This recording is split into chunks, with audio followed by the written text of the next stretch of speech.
Hello viewers, we'll be going over gold futures. In this video, we'll be going over the day-by-day probability model, the technical performance of each model, how we find the models, comparing the current trend with the trend in the past, and we'll go over the day-by-day forecast for gold futures. So back to the technical analysis, we're currently up 70 basis points on the 1-hour chart. We are overbought on the 1-hour RSI.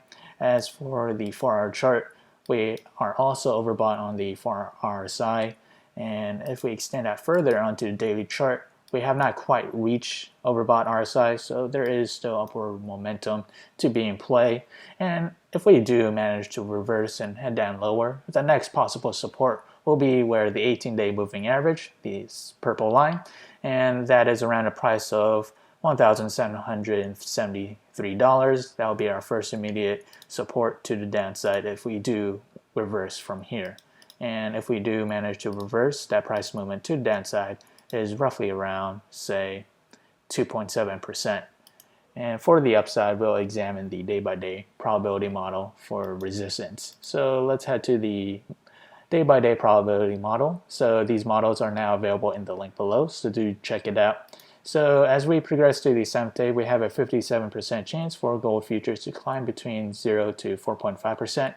And on the extreme case to the upside, we have a 7% chance for it to climb higher between 4.5% to 9%. And to the downside, we have a 29% chance for gold futures to fall between 0 to negative 4.5%.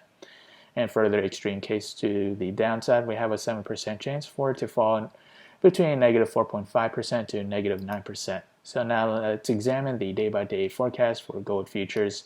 So we have 1 day out, that will be a Thursday, and 2 days out will be a Friday, and so on. So we have 3 days out, 4 days out, 5 days out, 6 days out, and 7 days out. So which one of these models we should focus on?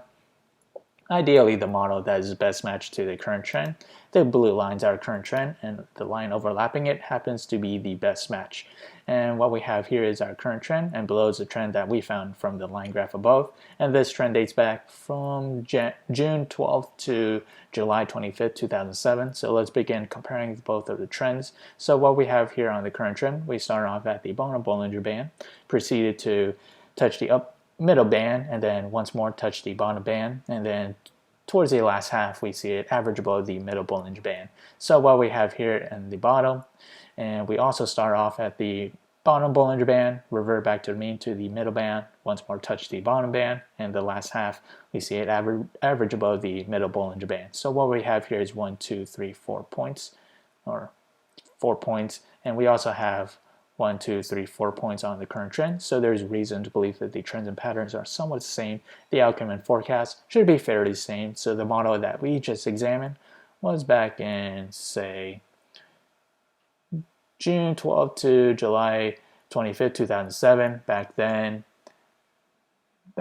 gold futures was down roughly around 30 basis points, so slightly to the downside for gold futures. And if we head back to the day-by-day probability model, that coincides with this standard deviation, 29% chance for it to fall between 0 to negative 4.5%. Let's examine closer on the technical performance of each trend.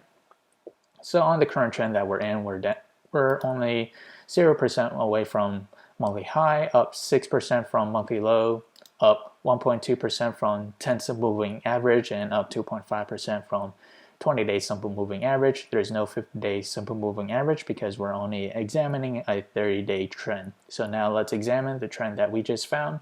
Back then it was down 1% from monthly high, up 5% from monthly low, up 35 basis points from 10 simple moving average, and up 1.8% from 20-day simple moving average. So among the two trends, there are technical similarities. And again, these models are now available in the link below, so do check it out. If you enjoyed this content, feel free to like, comment, subscribe, and thank you for watching.